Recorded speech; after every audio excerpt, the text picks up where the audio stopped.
Olá, sejam bem-vindos ao Alagoas em Pauta.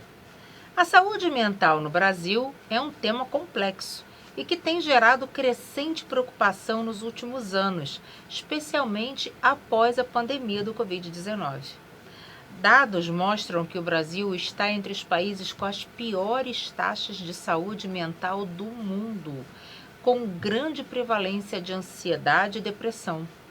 Em 2024, 54% dos brasileiros consideraram a saúde mental o principal problema de bem-estar do país, e dados do Ministério da Previdência Social provam isso, já que os afastamentos por transtornos mentais dobraram em 10 anos, atingindo quase 440 mil pessoas em 2024.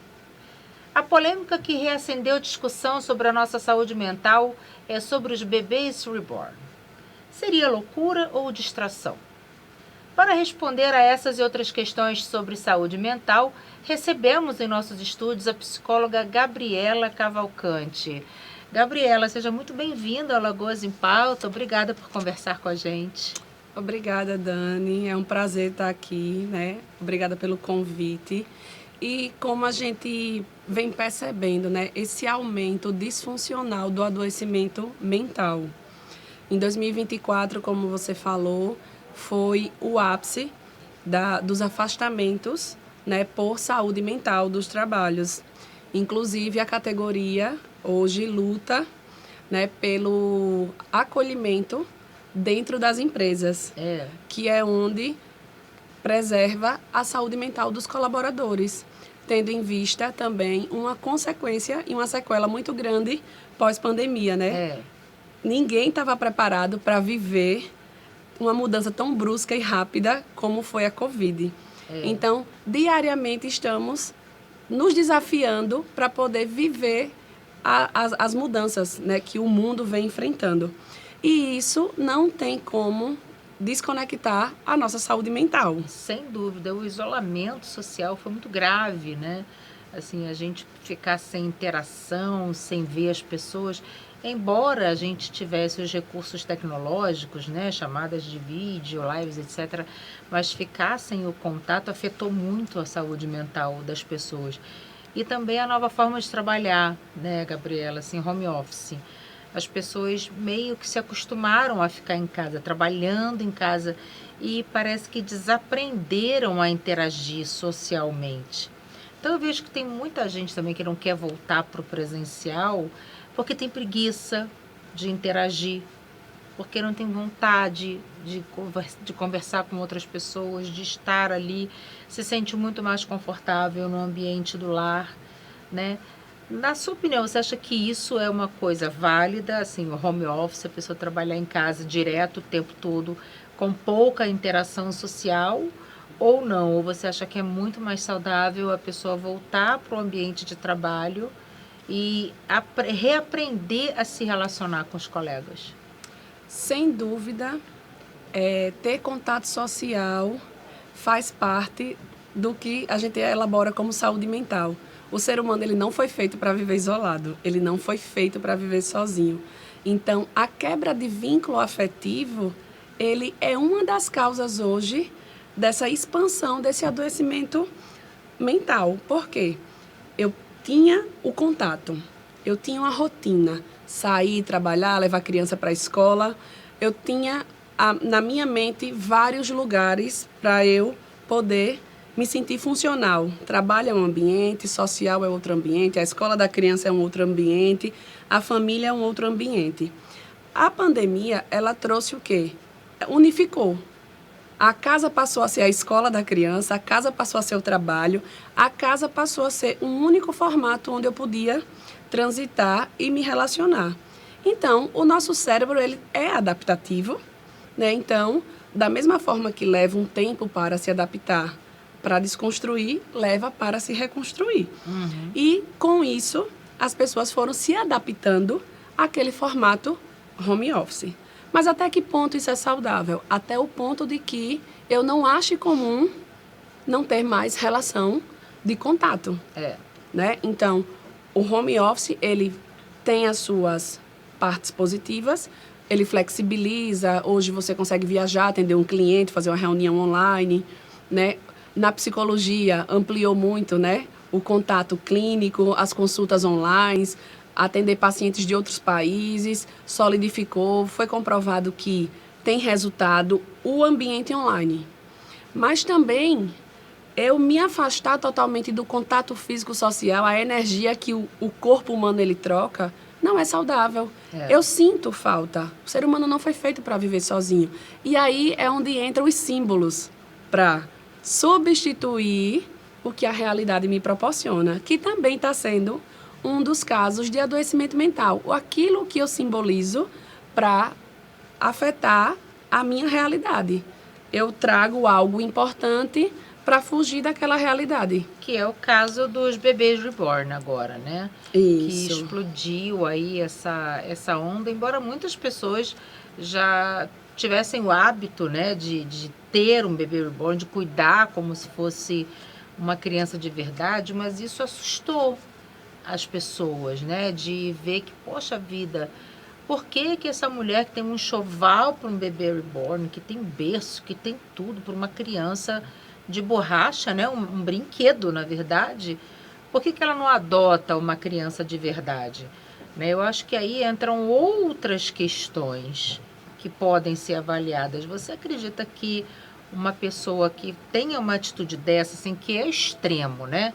Não é você ter um bebê reborn para sua coleção, não. É você ter um enxoval, você levar essa criança para o médico, como teve, né? Uma ou outra que levou para a UPA para ser atendido. Quer dizer, claramente isso é um transtorno. A pessoa está com algum problema, né? Não é normal você saber que você vai levar um objeto inanimado, né, sem vida para ser consultado. Isso não pode ser considerado normal, né? O que você acha que está levando as pessoas a fazerem isso? Como esse assunto ele vem se expandindo, né, numa dimensão muito grande, e também falar sobre sentimento e emoção é algo muito delicado e profundo, eu vejo essa questão dos bebês reborn, né, como uma situação multifacetada. Por quê? Ele tem vários caminhos, mas um dos mais específicos que eu vejo pela linha da psicologia é a raiz exatamente do afeto. Geralmente, essa pessoa, ela não tem o seu afeto bem trabalhado. Ela não tem o seu afeto vivido de uma forma saudável. E o que é que inclui o afeto não saudável? É um luto, né, de uma gravidez, é uma infertilidade, é o desejo excessivo de cuidar por nunca ter sido cuidado. Então, naturalmente, antes dos bebês, acontecia muito assim, mães de pet, mães de planta. E o que é isso?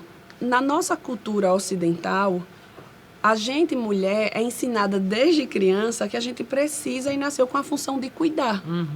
Né? Então, a menina, como a gente tinha falado anteriormente, a menina tem que aprender a cuidar. Então, eu tenho um símbolo, que é uma boneca, que me faz reproduzir o cuidado que a minha mãe tem comigo. E aí, vai desenvolvendo na vida com aquela função do cuidar. Só que nem toda mulher, ela tem esse desejo de querer cuidar de alguém. Ela também tem um desejo e a necessidade de ser cuidada. E até as mulheres que dizem que não nasceram para ser mães, elas são muito julgadas. Exato, né? Porque a cultura ensina que você tem que cuidar. E toda mulher tem o direito de escolher não ser mãe também, né? Exato. E daí viver uma vida sem levar esse paradigma como uma obrigação. E aí tem outras opções, outras formas de cuidado. E aí é quando a gente traz esses multifacetas. Por quê? Eu posso cuidar de algo, mas não necessariamente colocar como algo vivo. Né? Então, assim, eu tenho um cachorro, mas eu posso ter o meu cachorro e sair para ir numa padaria. Claro. E não levar o meu cachorro, que ele vai sobreviver sem mim. Mas uma criança de meses, você não consegue sair numa padaria e deixar ela sozinha. Não pode. Então, é uma maternidade diferenciada, a maternidade real. E o que é que está acontecendo hoje? As pessoas estão transferindo, né? Exato. E o que é que está acontecendo hoje? Essas pessoas, essas mulheres que têm esse vazio emocional, essas necessidades emocionais, elas estão transferindo para o objeto, para o símbolo, né? Então, elas congelam aquela necessidade em um símbolo que ele não tem reatividade. Mas eu estou vivendo o meu sentimento, porque o meu cérebro, ele já me mostrou que eu tenho uma necessidade. Qual é a necessidade? De cuidar. Necessidade de preencher o vazio de algo que existe em mim. Então, o problema hoje não são os bebês. É a forma disfuncional como eu direciono o meu afeto para aquele símbolo. Né? Porque podia ser, como você falou, né? É um bebê reborn, mas podia ser qualquer outra coisa. Exato, tem né? pessoas que plantam bicho, objetos mesmo que as pessoas fantasiam, conversam. Até que ponto é saudável? Até o momento em que isso não substitua a realidade total da sua vida, como já aconteceu em algumas cidades de mulheres levarem os bebês para serem atendidos por humanos. Das mulheres criarem a gestação fictícia, né? A barriga cresce, você pega o enxoval e tem uma gelatina para fazer como se fosse de fato um parto. Meu Deus. Né? E depois você tem a sensação de materializar aquele desejo reprimido. Consegui gerar, né? Gestei aquele bebê. E aí é totalmente disfuncional. Isso, então, uma sim. pessoa que tem esse vazio emocional, esse desafeto, ela precisa ser olhada também com cuidado. E o que é que acontece hoje socialmente? Essas pessoas são altamente canceladas, julgadas, e essas pessoas elas acabam adoecendo mais, porque a rede de apoio ela também é distinta para essas pessoas. Né? Então, uma pessoa que ela está nesse estado, ela precisa ser vista também com um outro olhar. Né? E hoje, as mulheres que tentam ter essa maternidade realizada pelo símbolo, elas também têm um histórico de trauma. Então, eu sempre trago, por trás daquele comportamento, existe uma concessão de sentimentos e pensamentos. Porque o comportamento ele só existe quando se tem um pensamento antes. Isso. E antes do pensamento tem as emoções. Eu sinto, eu penso e eu executo.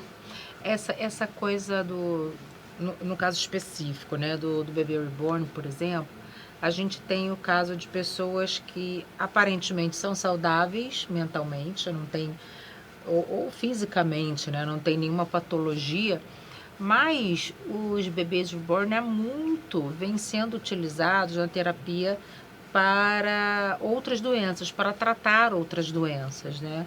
Por exemplo, pessoas com Alzheimer, que têm problemas de memória, ou que se reconectam com fatos do passado, né? Mulheres que já foram mães e esqueceram que foram mães, entre outras coisas, né? Nesse caso, é saudável. Sim. Você trazer um bebê, né? Para essas pessoas se cuidarem, né? Então, assim, que tipo de doença, por exemplo, de transtorno, um bebê desse poderia contribuir, por exemplo? Como você traz o exemplo do Alzheimer, né? O que é que ele traz? Ele traz o reforço da memória. É por isso que a psicologia ela valoriza muito os símbolos, porque ele pode ser utilizado de forma positiva, como também de forma destrutiva. Para uma pessoa que já está doente e precisa ativar memórias para se manter conectada no presente, aquele símbolo ele tem o poder de ativar memórias, de levar a pessoa naquele mundo, naquelas gavetinhas que estão tudo guardado e que são difíceis de ser acessado. Por exemplo, no Alzheimer, eles têm um período de memória curto prazo, né? E a memória de longo prazo é que tem a dificuldade de ser acessada. Então, se eu estimulo o cérebro, se eu ativo, eu tenho uma grande possibilidade daquela pessoa se esforçar e trazer algumas lembranças para ela viver melhor, né? Trazer para preencher-la daqueles vazios também, né? Porque, segundo a ciência, o Alzheimer também ele tem a ver com alguns traumas, algumas dores, e são apagados. né, da memória, porque a pessoa não suporta Não suporta conviver com aquilo. conviver com aquela memória, com aquela lembrança, com aquela dor. Então, quando é nesse sentido, para também grupos terapêuticos de mulheres que trabalham lutos em grupo, de perdas ou de infertilidades, aquilo ali também se torna terapêutico. Porque você vive o processo do luto, que o luto ele tem um processo. É isso. Né? Ele tem o início, o meio e o fim. Eles são divididos em vários fatores. E aquele boneco ali, ele vai representando, vou vivenciando e vou me despedindo daquela figura. E passa a ser saudável. Mas o que está acontecendo hoje, de uma forma disfuncional, eu tenho o vazio, eu tenho a dor e não estou saindo dela de uma forma saudável. Eu estou congelando a minha dor, trazendo o símbolo como uma realidade para poder estagnar aquele sentimento, ao ponto de tornar todo aquele símbolo, que poderia ser terapêutico, como uma realidade que eu não consigo realizar. Então, vai ser muito comum que o meu desejo de maternar, se ele não for trabalhado e elaborado, eu fantasie que aquele meu bebê ele vai fazer tudo aquilo que eu penso que um bebê real faria. Então, é muito comum que o meu bebê, eu tenha o controle e que ele faça tudo o que eu quero. É o meu desejo. É o seu desejo. O bebê, ele não tem vida. Então, ele vai fazer tudo o que for do meu desejo. E se torna algo real. Por quê? O bebê só vai chorar quando eu quiser que ele chore. Ele só vai ter fome quando eu quiser que ele tenha. Quando eu lembrar que aquele bebê está ali.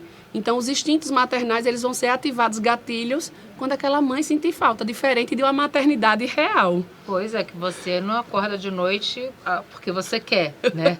É o bebê que te exige que você acorde de noite, né? Isso é ter o total controle de uma situação incontrolável.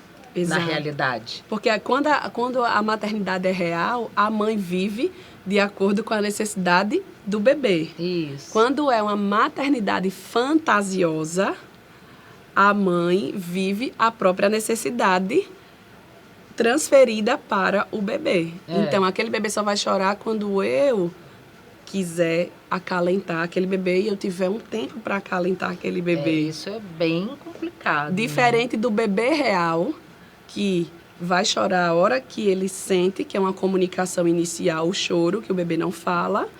E a mãe entende que aquele bebê está pedindo ajuda. Então, a mãe tem, né, ainda a sabedoria de interpretar o que é que aquele choro quer dizer e acalentar. E isso leva tempo, porque a maternidade ela não tem receita de bolo. Lógico. Né? Mas a fantasia, ela é algo que eu controlo. Vai quando eu quero, da forma que eu quero. Então, sai da realidade para a fantasia é um espaço muito grande. Então, eu preciso estar muito antenado com o que o meu cérebro cria e com o que, de fato, eu vivo, para isso não entrar em colapso. Né? Porque quando eu sei que é fantasia, eu olho de uma forma. Quando eu sei que é real, o olhar é totalmente outro. Mas só dá também para distinguir quando uma pessoa ela é considerada saudável. É isso que eu ia dizer, porque a pessoa que está passando pelo processo, ela não tem o discernimento. Não. De saber se aquilo é saudável ou não. Na cabeça dela, na cabeça doente dela, aquilo é saudável. Porque é uma necessidade, porque né? É uma necessidade. Então, ela acha que não está fazendo nada demais, né? A gente estava conversando antes aqui e eu trouxe um aspecto que é o brincar, né? Sim. O brincar é diferente de você ter uma relação patológica com o brinquedo, né? Então, assim, a gente é criada, né? A nossa cultura diz que é saudável para a menina brincar de boneca. A menina, não a mulher. Isso. A mulher que brinca de boneca, ela tá com algum problema. A gente acha isso. Ela tá disfuncional. Né? Se eu vejo a Gabriela brincar com uma boneca, tem uma boneca em casa, eu vou dizer, mas a Gabriela, uma mulher velha dessa, brincando de boneca, essa é a percepção que a gente tem. Mas os homens jogam bola até hoje, jogam videogame até hoje, né? E não existe uma idade, ninguém julga, né, o homem porque ele está jogando bola ou porque ele está jogando videogame. Mas julga uma mulher que amanhã queira comprar um brinquedo e brincar com ele, né? Isso, por exemplo, nesse caso, você acha que uma mulher mentalmente saudável comprar uma boneca para ter em casa e para brincar, é sinal de alguma patologia ou não? Ou pode ser encarado como qualquer outro objeto que ela queira adquirir? Como eu tinha falado anteriormente, os símbolos, eles representam afetos e memórias, né? Então, eu posso, né, comprar uma boneca por ter me lembrado da infância, porque o brincar, ele é terapêutico, né? O brincar na criança, ele desenvolve a criatividade e o desenvolvimento saudável, porque está nutrindo a fantasia da criança, a imaginação da criança. E esse adulto, ele pode se tornar um adulto saudoso. Por exemplo, ver o objeto e associar aquela memória que ele já não consegue mais voltar atrás, porque a vida adulta não permite. Então, eu tenho aquele objeto ali como uma referência saudosa de uma infância e de uma fase boa que eu vivi. Super saudável. Como tem homens, né, que colecionam carrinhos, Isso. colecionam coisas mais antigas da época, que não viveu, mas que é bonito, que tem uma Aviãozinho. representatividade, né, um aviãozinho. Então, algum brinquedo de madeira, né, que naquele tempo era muito manual. Peão, era o avô que fazia, né, o pai que fazia, o bisavô que fazia. Então, ter esse objeto como representatividade para olhar e nutrir aquele afeto é saudável, considerado saudável. Mas chegar e ver Gabriela em casa trocando fralda de uma boneca infantilizando, sendo infantilizada e trazendo aquele objeto como algo real, conversando com aquela boneca, oi filha, como é que você tá? Vamos mamar, vamos trocar, tá sentindo dor, vamos para o médico. Tem alguma coisa disfuncional que está acontecendo com Gabriela. Claro. Né? Então, os símbolos, eles também têm um limite de ser saudável, de ter uma representatividade emocional saudável. Mas o que vai corresponder se isso é saudável não é a forma como eu vejo aquilo e como eu trato aquilo, né? Como eu gosto muito de dar um exemplo de uma caneta. Uma caneta, ela pode ser uma simples caneta, mas se aquela caneta eu ganhei de uma pessoa importante, especial, e que possivelmente ela já não esteja mais aqui, qual é o valor que aquela caneta vai ter para mim? Nossa, muito. Eu não consigo ver aquela caneta como uma simples caneta. Aquela caneta, um exemplo, uma lembrança de vó, né? De mãe, quem já não tem mãe. Esse aqui foi minha mãe que me deu, eu vou guardar porque hoje eu já não tenho mais a minha mãe. Toda vez que eu olho para aquele objeto, eu tenho memórias que vai preencher aquele vazio, aquela saudade, mas é algo saudável. Eu olho, nutro minha saudade, nutro minha falta e boto aquele objeto lá de volta porque eu entendo que ela já não está mais presente. Não está mais, né? Mas trazer aquilo como uma companhia da realidade para transformar aquilo na minha mãe, aí é onde vai para ser patológico, né? Que é o que as mulheres hoje estão fazendo com os bebês reborn. Com os bebês reborn. Caso alguém que esteja nos assistindo conheça um caso próximo, não necessariamente de bebê reborn, mas alguma outra, né, transferência que a pessoa olhe e considere aquilo patológico, né? Não uma relação normal com aquele objeto e tudo. Como é que deve ser a abordagem para que essa pessoa procure por ajuda? Porque é muito difícil, né? A gente muitas vezes enxerga num amigo, num parente, que aquela pessoa está precisando de ajuda psicológica, mas não sabe como chegar e falar isso, né?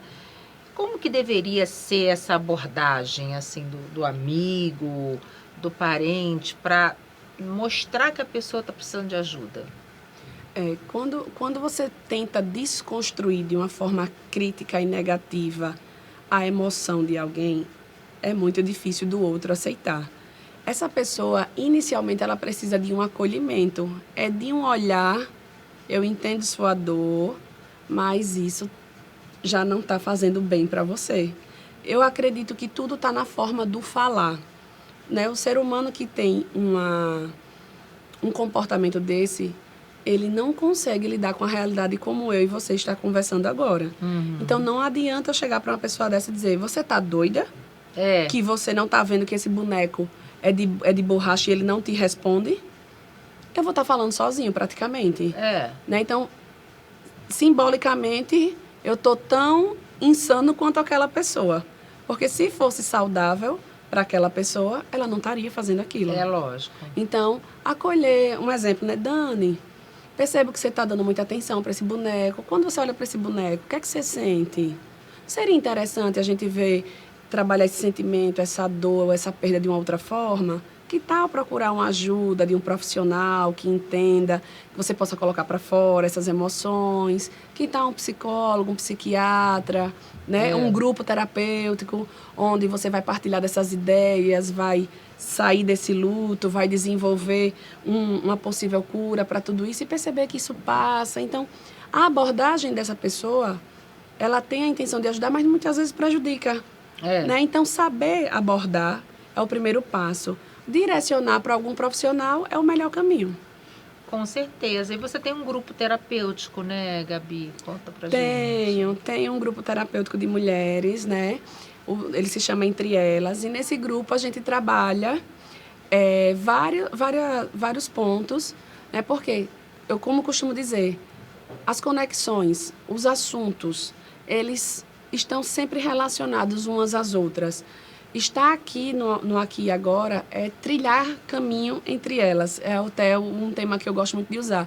Então, criamos conexões, das conexões, acolhimento, do acolhimento, a cura, e aí o grupo cresce. Né? Então, existe essa possibilidade de se trabalhar demandas individuais e grupais.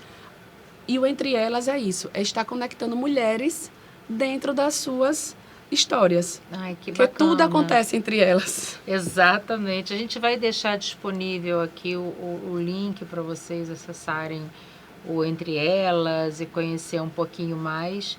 E queria te agradecer demais aqui, Gabi, por você ter vindo conversar com a gente, explicar melhor, né, para quem ou está vivenciando isso, ou apenas para quem está acompanhando e em algum momento pode vir a ter que lidar com isso, né? É muito bom trazer esse esclarecimento, porque não adianta nada a gente ficar apontando o dedo e julgando aquela pessoa pelo que ela está fazendo, né? É preciso entender a dor, entender o que leva uma pessoa a agir dessa forma, de que forma a gente pode ajudar, né? Porque o julgamento, o dedo apontado, ele não vai resolver nada. E também normalizar tudo, Normalizar, né, Dani? também não é bom. Normalizar tudo como se tudo fosse muito comum. Não é comum. Não é comum. É um olhar mesmo diferenciado, é um olhar que essa pessoa não está bem e direcionar essa pessoa para cuidar dessa saúde mental que está comprometida, né? Sem dúvida. Eu sou mãe, né? Mãe de um homem e sou mãe de pet, né? E eu sei muito bem até onde vai a minha atuação como mãe de verdade, mãe de um ser humano e mãe de animais, né? Que eu considero mãe porque a gente cuida, Isso. A gente alimenta, a gente dá carinho, a gente tem uma relação de afeto. Leva ao veterinário, se precisar. Leva ao veterinário e tem todo o cuidado com o meio ambiente, né? Com a higiene, com o próprio animal. Então, você cria uma relação de afeto com ele, né? Mas é lógico que eu sei qual é o meu sentimento com os meus animais e o sentimento que eu tenho pelo meu filho, né? Então, assim, mas você difere. Não é questão de diferenciar, são sentimentos diferentes. Diferenciar, no caso, seria, mas eu digo assim, não é um amor maior nem um amor menor, é um amor diferente. Isso, é a forma de cuidar que é diferente. Que é diferente, né? Não então, existe uma disputa entre o cachorrinho e o filho humano. Não existe isso, assim, vou viajar, vou levar meus cachorros para viajar comigo para fora do Brasil? Não faz sentido isso, né? Eu coloco num motelzinho, eu deixo para alguém olhar, para cuidar. Os animais não vão deixar de ter assistência porque eu estou viajando, logicamente. E nem vai impedir você de ter a sua rotina. E nem vai me impedir de viajar. Agora, eu não posso pegar 3 cachorros, botar num avião e levar comigo, né? Mas eu acho que daqui a pouco vai chegar esse ponto das pessoas fazerem isso. Tem gente que faz. Já faz. Em alguns países também já estão liberando como apoio afetivo, né? Você não vê cachorro na primeira classe de avião? Outro dia eu vi um dálmata dentro, viajando de primeira classe. Quer dizer, alguns parâmetros estão se perdendo, né? As pessoas acham que têm o direito de fazer esse tipo de coisa, mas elas, logicamente, já que elas estão doentes mentalmente, não percebem. É onde vem a normalização de tudo. Normalização, como né? se todo mundo precisasse aceitar que aquilo fosse comum. Uma imposição de algo que, em tese, eles acham que é normal, mas não é. É um comportamento patológico, né? Mas esse é um assunto que estende muito. Se deixar, a gente fica o dia todo falando aqui. E, de novo, quero te agradecer demais pela presença aqui. E sempre que tiver novidade, vem contar pra gente. Eu que agradeço o convite, muito obrigada. E sempre tem, né, Dani? Sempre. Saúde mental é um assunto diário, eu costumo dizer, né? A gente está sempre em manutenção. E é importante ter essa manutenção para evitar o adoecimento de fato. Exatamente. Eu gosto de trazer esse assunto aqui porque a nossa sociedade, ela está um degrau mais doente, assim. A gente viu, né, pela abertura do programa, os números que eu trouxe, né? Sim. A gente é um país que está, assim, realmente em destaque, com adoecimento na saúde mental, né, de depressão, ansiedade, entre outras coisas. Tá bom? Obrigada. E obrigada a você que nos acompanhou até aqui. E até o próximo Alagoas em Pauta.